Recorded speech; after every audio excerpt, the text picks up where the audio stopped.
Varicose veins కి సరైన చికిత్స కోసం సంప్రదించండి ఎవిస్ హాస్పిటల్. నమస్తే రమగారు. నమస్తే జయ. రమగారు, హ్మ్. నరదిష్టి, నరఘోష ఇలాంటి రకరకాల మాటలు వినిస్తూ ఉంటాము.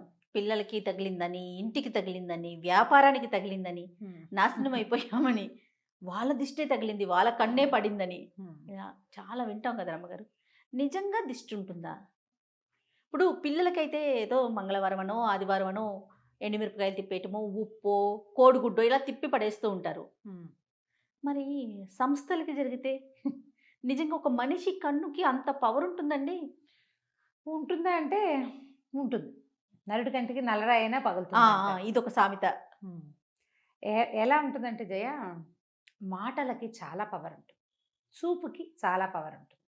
మనం సాధారణంగా ఏం చేస్తాం? ఈ ప్రాణాయామాలు అవి చేసేటప్పుడు అవునవును. కాన్సంట్రేషన్ పెంచుకోవాలంటే ఒక గోడ మీద ఒక ఎర్ర చుక్క పెట్టి దానికేసి చూస్తూ ఉండండి అని చెప్తాం.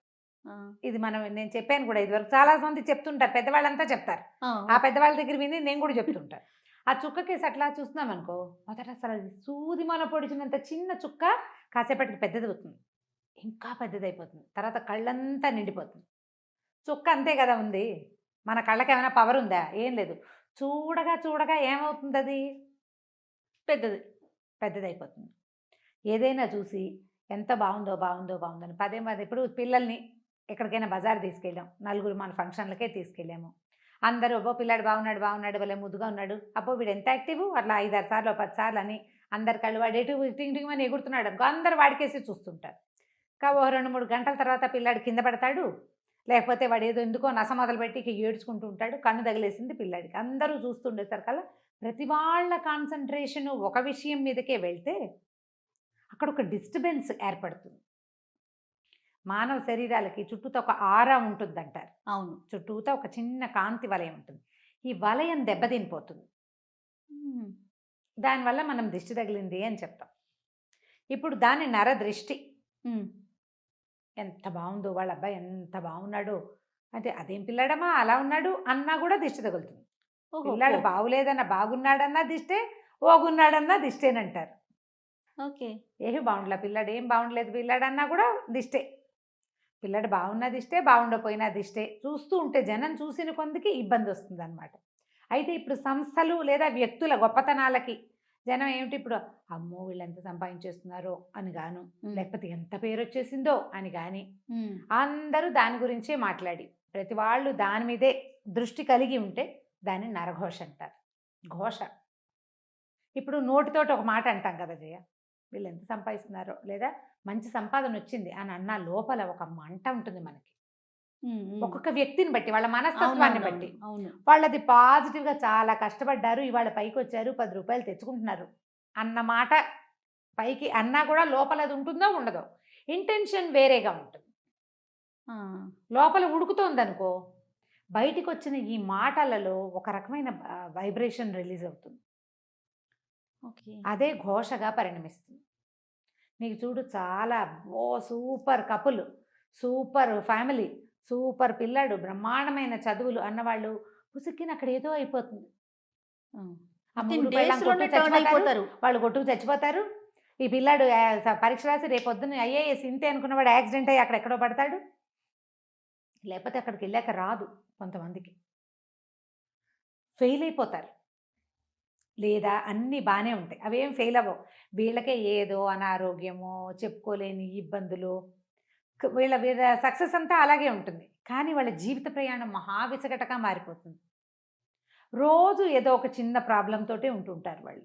సక్సెస్ మాత్రం అదే రేట్‌లో ఉంటుంది. ఈ ఘోష సక్సెస్‌ని కొట్టలేదు. ఎందుకంటే వాళ్ళ సక్సెస్ జాతక లక్షణాలు గట్టివి. గ్రహాలు చాలా గట్టివి. అందుకని వీళ్ళకి చిన్న ఇబ్బందులు, రుగ్మతలు, శారీరక, మానసికమైన రుగ్మతలు, సంసారంలో ఇబ్బందులు, స్నేహితులతో ఇబ్బందులు వచ్చేస్తాయి. ఎలా? మనం గమనిస్తూ ఉంటాం వాటిని. ఆ! కదా! అయితే వీటిని ఎట్లా చేసుకోవాలి? ఎట్లా చేసుకోవాలంటే పురాతన కాలం నుంచి వచ్చిన పద్ధతయితే ఉప్పుతో దిష్టి తీసుకోవటమే చెప్తారు. ఓకే. ఉప్పు నెగెటివ్ ఎనర్జీని తీసేస్తుంది. లాగేస్తుంది. ఆ! పిల్లలకి ఏం చేస్తాం 2 గుప్పెళ్ళతో ఉప్పు పట్టుకొని ఇటు 3 సార్లు, ఇటు 3 సార్లు తీస్తాం. 3, 3 2 3 6 సార్లు తీసి ఈ ఉప్పుని నీటిలో పోస్తే ఉప్పు కరిగిపోతుంది. నెగిటివ్ ఎనర్జీని తీసేస్తుందని ఈ తిప్పటం వల్ల మన చుట్టూతా బాడీ చుట్టూతా ఆరా ఉంది కదా, దాన్ని ఆరా పుల్ చేస్తాం, పుల్లింగ్ అవుతుంది అనమాట. అది ఆరా మళ్ళీ యథాప్రకారం లాగబడుతుందని మన పాతకాలపు పద్ధతి.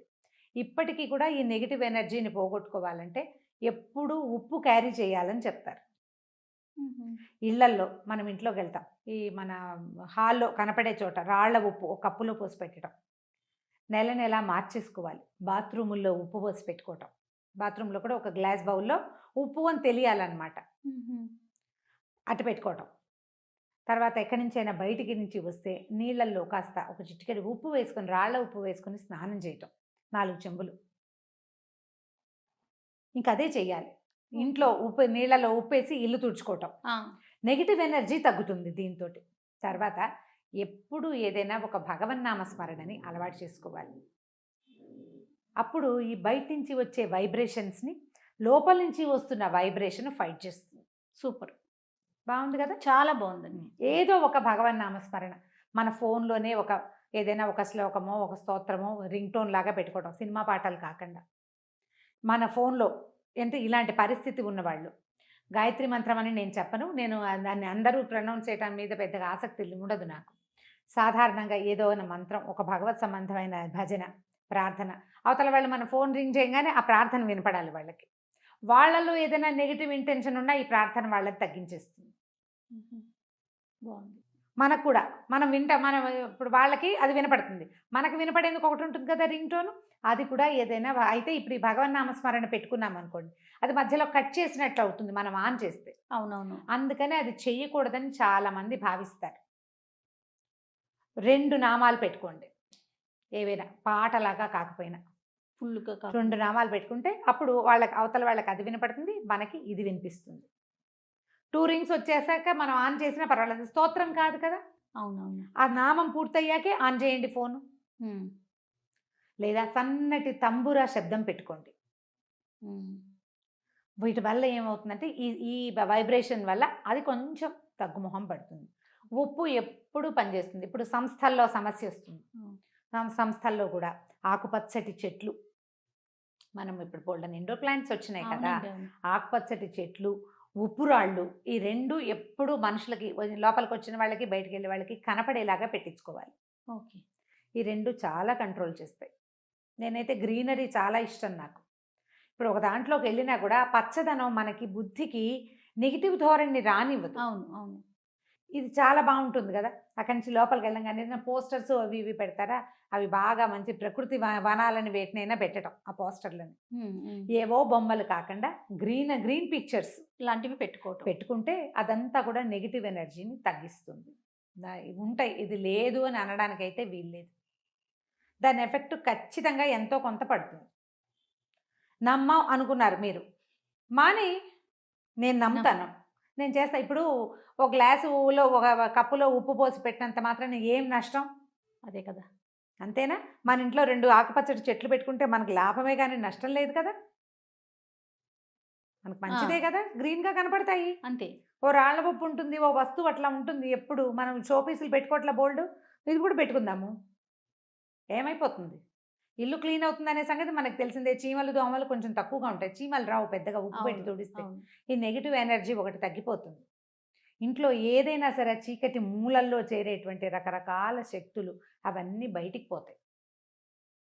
చేసి చూడండి, ఒకవేళ మీకు ఇలాంటి అనుమానం ఉంటే కనుక చేసి చూడండి. ఇంకా ఏవో కొత్తవి చేయొద్దు, మన పురాతన కాలం నుంచి మన ఇళ్లలో పెద్ద తాతమ్మలు మామలు చేసే పద్ధతే రైట్. ఇంకా పెద్ద పెద్దవి పెట్టద్దు, ఇంత మటుకు చేసుకుందాం, పనిచేస్తుంది బాగా. అది బాగుంది రమ్మగారు, టిప్స్ మాత్రం చాలా బాగున్నాయి. అన్నిటికన్నా ఏదన్నా భగవన్ నామస్మరణ అన్నారు చూడండి, అద్భుతం. అది మనకి మనం చేసుకోవటం అంతే.